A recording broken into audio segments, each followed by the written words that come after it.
And I don't know. I'm not sure.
I've been preparing these itineraries, or assisting in preparing these itineraries that say 701, brush your teeth, 702, put on your tie, 703, somebody picks you up, and the whole day is just sort of program.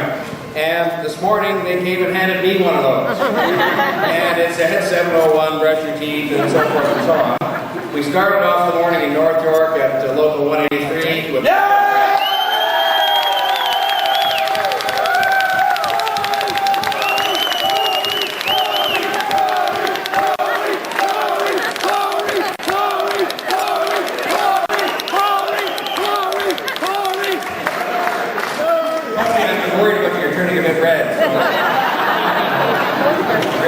shape than I am, so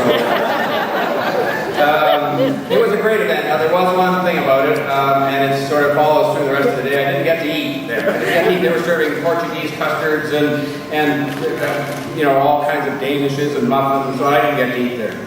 We then went to Etobicoke to the Apache Burger place, which is an institution in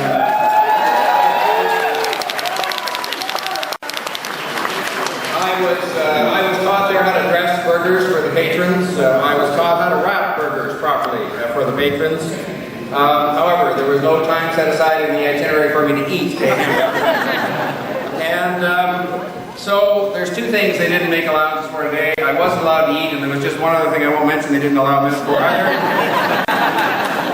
We then went this afternoon to the Ehong Wellness Center in Scarborough. It was a wonderful place, and I was greeted there with just incredible warmth by senior citizens who live there, and it is a place you should all see at some point in time. It's a miracle. But it's been a great day, and what we've tried to do is to take the campaign right across the city. We had the final event of the day, of course, here in downtown Toronto. Bucky's been out and about across the city all day, and it's just been great. We're trying to take the message that this campaign is about a mayor from all of the city. We're not going to ask people to come in buses downtown to see us. We're going to go out and see them.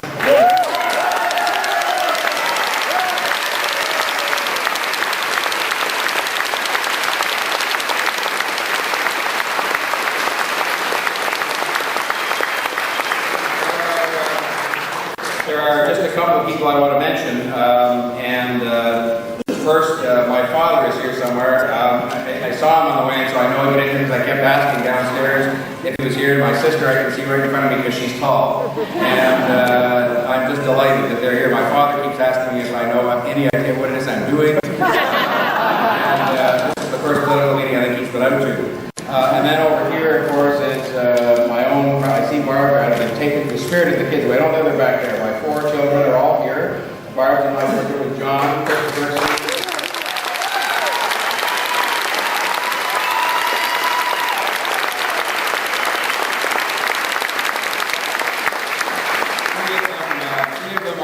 University, and so this is time taken away from studying, which I know, of course, they're doing each and every day, all day. They agreed to put in extra time tonight after this meeting is finished. The second person that I want to mention is Rocco Ross. Where's Rocco? Because they introduced all the co-chairs.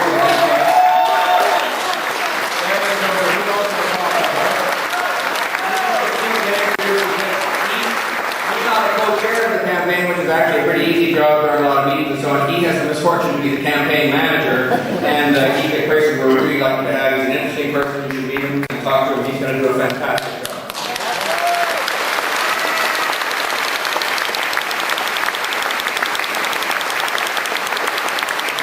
Finally, I want to just pay a word of tribute to the volunteers who organized this day. You know, it's one of those things when you do get handed those itineraries that say 7:01, brush your teeth, 7:02, etc., even though you don't get to eat all day, you do have an understanding of how much work goes into organizing a day like this. And 99% of it is done by volunteers, people who are committed to this campaign and committed to helping me, and I'm incredibly grateful to them for what I think that could only be described as a very successful day, so I want to say thank you to each and every one.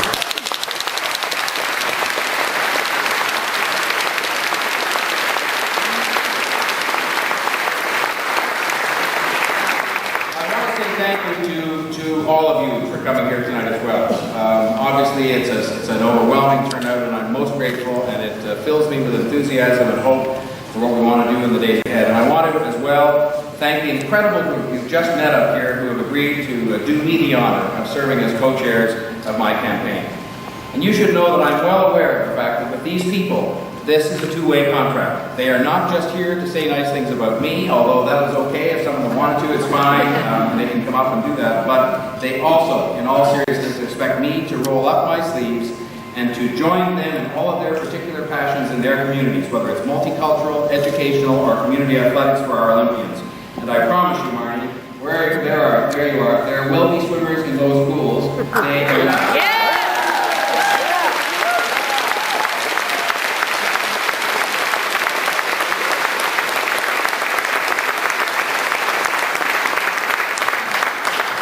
We're here tonight because we all know that the city is in decline and that Toronto deserves better. Today, we are at the crossroads of optimism and decline. We have to decide whether we are satisfied with a city that is just good enough or take the high road and get the city back on track towards the greatness that lay before us a number of years ago. And that is why I'm standing in front of you tonight saying that I want to be elected the mayor of this city.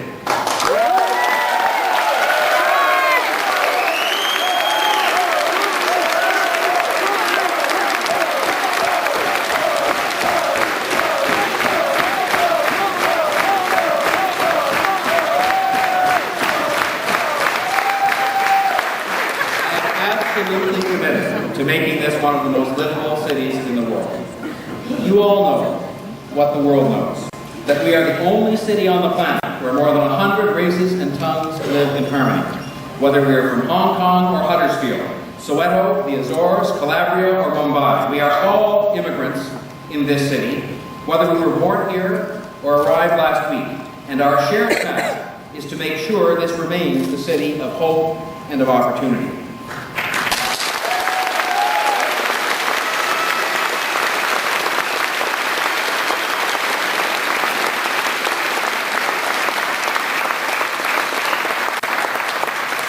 When I announced my candidacy on February 7th, I said that I thought people deserve better from their city government in this city, and I offered my fresh perspective and my proven credentials to help get this city back on track. The decline so evident in our city has been the result not so much of bad decisions as of no decisions. We'd win first prize for never-ending debates, studies, and referrals of all kinds. As I travel around our city speaking with people, all of the heads in the room nod when I talk about the decline and suggest that expectations of our city government seem to have declined along with the city itself. And they nod just as vigorously when I suggest that our expectations should be raised, not lowered, and that new leadership, stronger leadership, will be needed if we're going to get the city government working better. Vision and real strong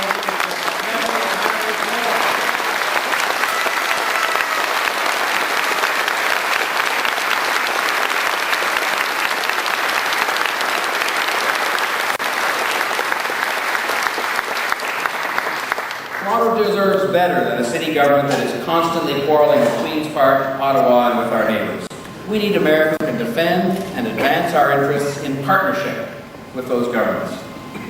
Toronto deserves better than a city government that too often defers, sidesteps, postpones, or otherwise just doesn't deal with important decisions. We need a mayor who will seek consensus wherever possible, but act decisively when action is required. Toronto deserves better than the traffic gridlock that is overtaking our city at the same time as our public transit system is starved for cash. Toronto deserves better than the dirty streets which it seems we have just allowed to happen. Toronto deserves better than the divisions, the confrontations, and the lack of transparency that seem to characterize the city government. If we are going to deliver something better for the people and the city, I think it all starts with Torontonians having a certain degree of trust and confidence that the city knows what it's doing. How can we expect the wholehearted support of other governments, of business, or for that matter of average citizens, if the effectiveness of the city government itself is in doubt? That is why my inaugural speech as mayor will place at the top of the agenda a program to ensure accountability and transparency at City Hall. Simply put, elected officials, key staff, and important processes must be held to the highest standards of conduct and openness, and the tools must be in place to meet this standard. Hear, hear.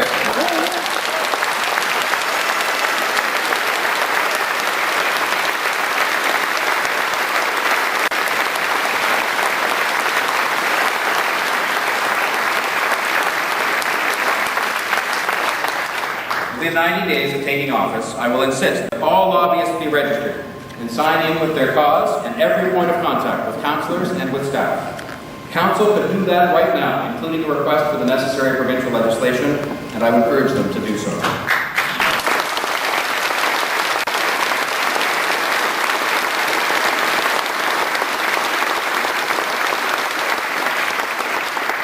Working with the council, I would immediately authorize the City Auditor General to begin to conduct spot audits without notice in any department of the city government. And within that same 90 days, a code of conduct will be put in place, a proper code of conduct, to make it clear that neither improper hospitality nor gifts from Tiffany's are acceptable bounds for people within the city government.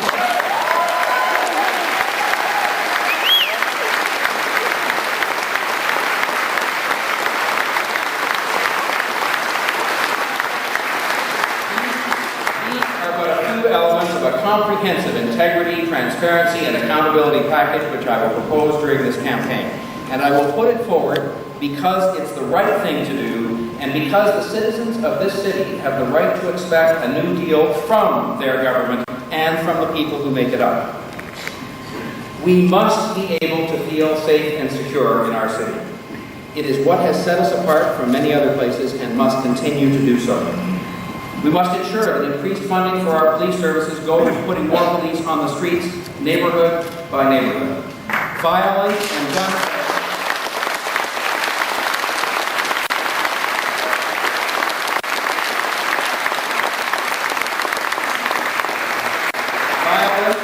gunplay have no place in our city.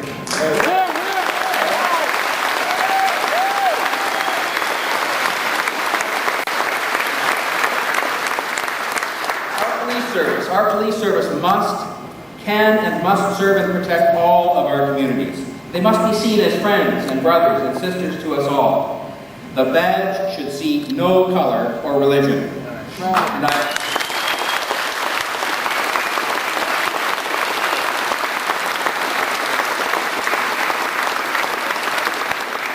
I look forward to working with Chief Julian Fantino and the men and women in uniform who just do such an excellent job for us day in and day out to make absolutely sure that this is the case. Our schools, they must be alive with the sound of music and theater and after-school activities, and the swimming pools must be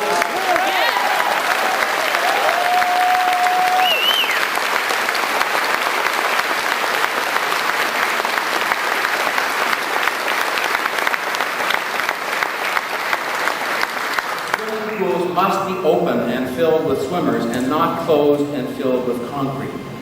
Surely, a city that sees itself as better than just good enough can't simply sit back and admit defeat when the schools we have paid for charge rent that force after-school groups, homework clubs, and Boy Scout groups out of those buildings, or when inadequate school funding leads for a call for pools to be shut down. Toronto deserves much better than this.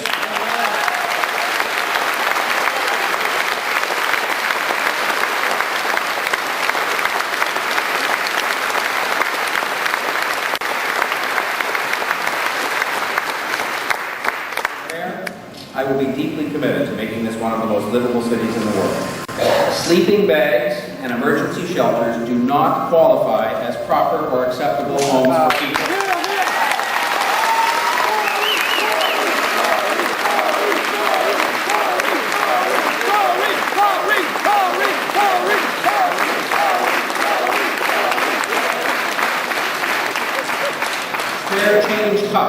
Spare change cups will not be people's entry-level jobs.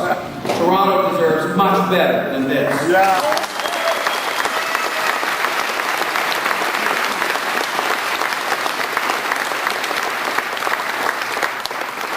Several weeks ago, I spoke about the crucial need for more affordable housing. It is one of the keys to addressing homelessness and hunger, which are problems that are much more widespread in the city than any of us would want to admit. This means reducing red tape so that new rental housing projects can get approved faster. And it means pressing the provincial government to keep a promise they made in 1995 to introduce a shelter subsidy. It means taking public land, now owned by all three levels of government, and actually getting some rental housing built now on land that otherwise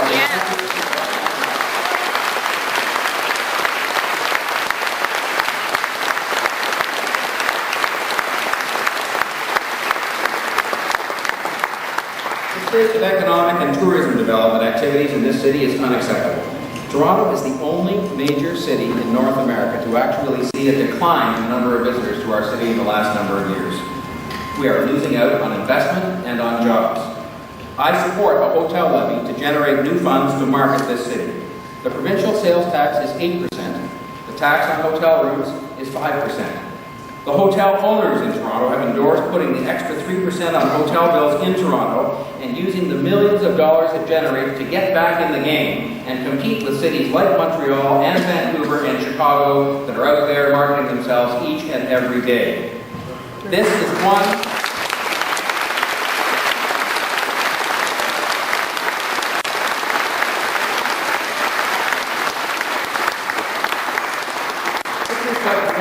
important element in the New Deal which simply must be negotiated between the City of Toronto and the provincial and federal governments. The status quo just won't do.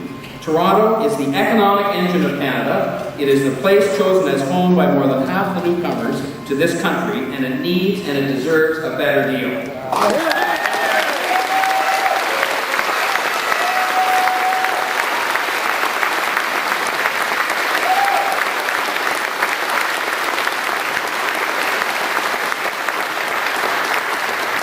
Last year, I was asked to be one of the 4 chairs of the Toronto City Summit. It was a mind-opening adventure explaining the city's issues and solutions, and it became clear there were many more issues than answers, so we pressed on with a year-round exercise that got a multitude of talents and experiences to help us come up with solutions.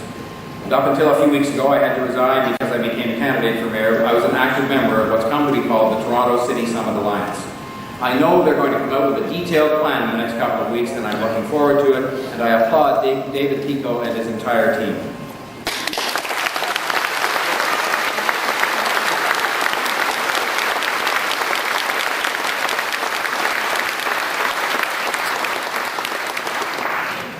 People outside Toronto say the other government shouldn't do anything more for this city. They say we have everything. Well, they're right. But along with a multinational and multicultural miracle, a rich and vibrant cultural life, and many other assets, we also have an affordable housing crisis. We have a transportation and transit series of challenges that result from millions of people living in a very small, relatively small area. And we have the special needs that arise when immigrants and refugees stream to this city by choice. So indeed, we do have everything here, including a number of challenges and things like that other cities in Ontario and Canada simply don't have. And that is why we must achieve a new deal with the other levels of government. I am totally committed to achieving a new deal with these other governments from day one as mayor.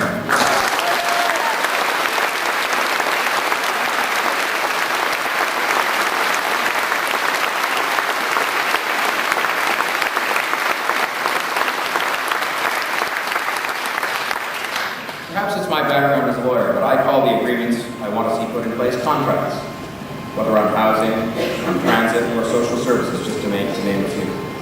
A contract spells out what you're going to do, and it means you are committed to doing it. The New Deal is as much about securing the participation and the partnership of the other levels of government on these issues as it is about money. Between them, the province and the federal government take $10 billion a year more out of Toronto than they put back in programs and services.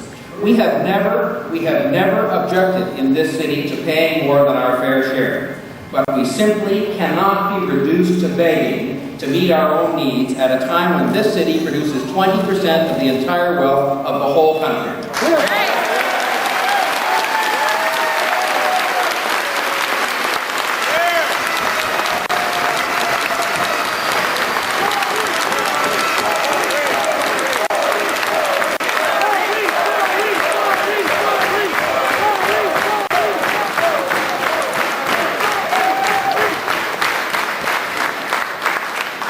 You know, when they argue about money and point fingers at each other, it's almost as if the governments haven't figured out something the taxpayers figured out a long time ago. Regardless of which level of government is doing the collecting, it is all funded by one taxpayer. And the Toronto taxpayers are simply saying this: give us back a fair share of our money we send you so it can be reinvested in keeping this community strong, making sure we remain the economic engine of Ontario and of Canada, and maintaining a strong social fabric which is so integral to our economic success.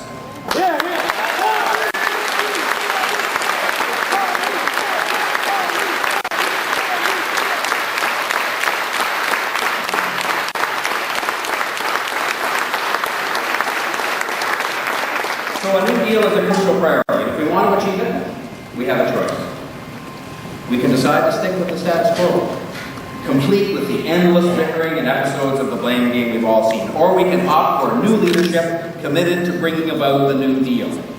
I believe my experience working with governments at all levels, managing large and complex organizations, and negotiating deals will enable us to get that job done. I believe a fresh perspective, a new approach, someone not burdened by the mindset of incumbency, will be important to achieving the New Deal. I am not a career politician. I am a business leader and a community activist, and that means my first focus is on getting things done, not citing the reasons why they haven't been done or can't be done.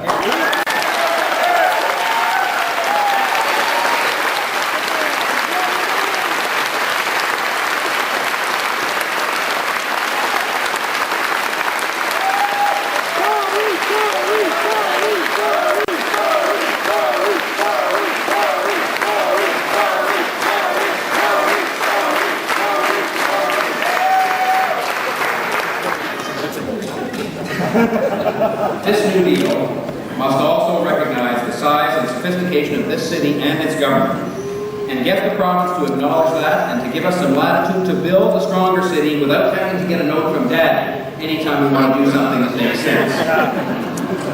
The achievement of this New Deal requires the will to get it done and to get it done now. The energy and the persistence to keep at it until it's done, and the open mind and the open heart that is needed anytime you sit down to do a deal.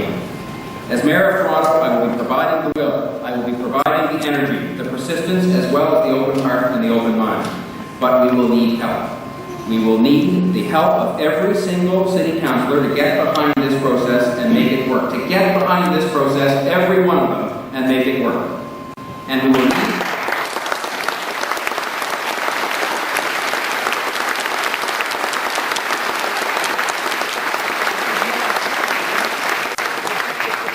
will need to mobilize the dozens of MPs and MPPs who are elected first and foremost to serve the people of the respective areas of the city which they represent.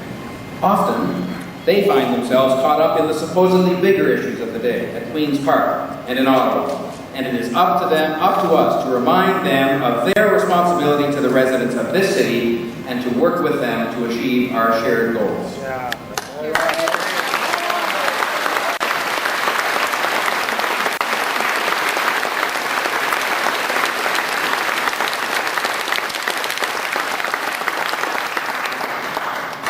The same is true of neighbouring governments in the GTA. Many days it seems as if we are competing with them, and to a certain extent I suppose we are. But we have many interests in common. And just think of how much we could get done if John Tory, Hazel McCallion, Susan Fennell from Brampton, Bill Bell from Richmond Hill, Don Cousins from Markham, and a host of others all showed up at Queen's Park together with a common agenda to get something done.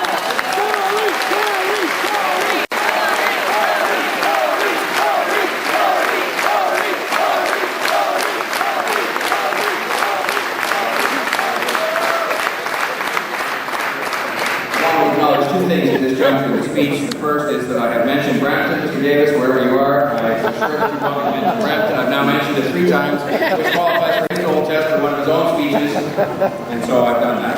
Second, the thought of showing up at Queen's Park with Hazel McCallion, boy, I'd be scared if I was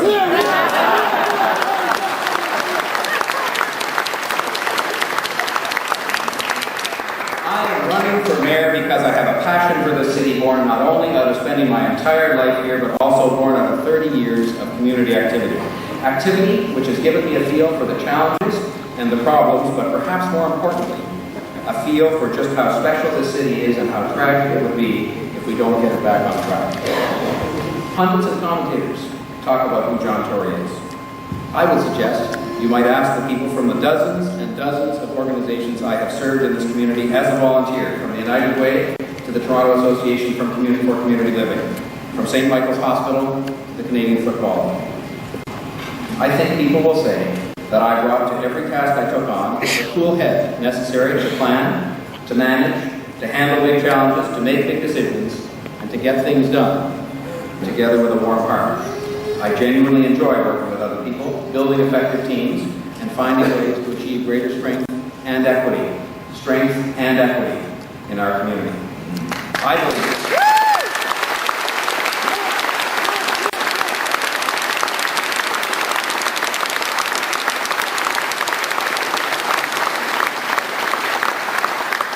believe that someone with a cool head and a warm heart can make this city work again. We were once the big city that had all of the big city benefits and very few of the problems. And we have to get there again.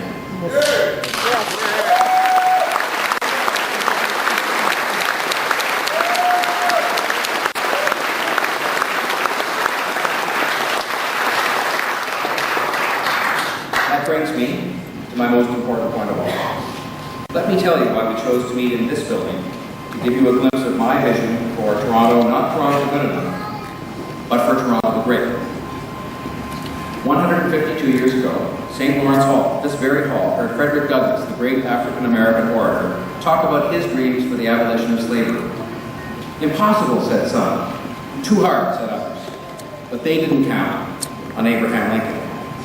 A few years later, the Fathers of Confederation sat in this very hall and discussed their dream for a great country called Canada. Risky business, said some. Very complicated, said others. But they didn't count on Sir John A. Macdonald. The hall itself fell into severe decline, and there was lots of talk of demolishing it in the 1950s. But people rallied around, and all three levels of government made the restoration a centennial project for 1967. Another hopeless dream, said some. Tough sell, said others. But they didn't count on the people of Toronto, and they didn't count on the fact that in that case, the three governments actually got together and actually found a way to get the job done. So here we are now, standing in this jewel box at the crossroads for Toronto. We are where we live. I know in my heart, and I hear it repeated each and every day as I travel to every corner of this city, people are not prepared to accept Toronto the good enough. They know they deserve better, and they know that Toronto deserves better.